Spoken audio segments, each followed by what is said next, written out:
हम लोग गोकुला में मौजूद है, जो पूर्वी चंपारण जिला के बरजरिया प्रखंड का एक गांव है गोकुला। वहाँ पे हम लोग मौजूद है। वहाँ पे बिहार अंजुमन के जेर निगरानी एक चापाकल का इंस्टॉल किया गया है। ये हम लोग का 8वां प्रोजेक्ट है जो गोकुला में हलाया गया है, और हमारे साथ गाँव के बस्ती के लोग हैं जो इससे फ़ायदा उठाएँगे। बताइए इसके बारे में। चापाकल हलाया आप लोग? इसके लिए यहाँ पे बहुत ज़रूरी था हलाना। आसपास के लोग हैं, पानी भरेंगे, पिएंगे, तब आपका काम है।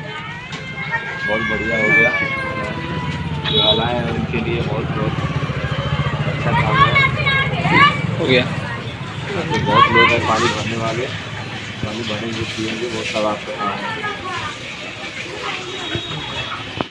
ये वर्कर का काम है। ये पानी कल हलाया गया है, पानी पीने के लिए पब्लिक का पिएगा पानी। ये सब आपके काम है।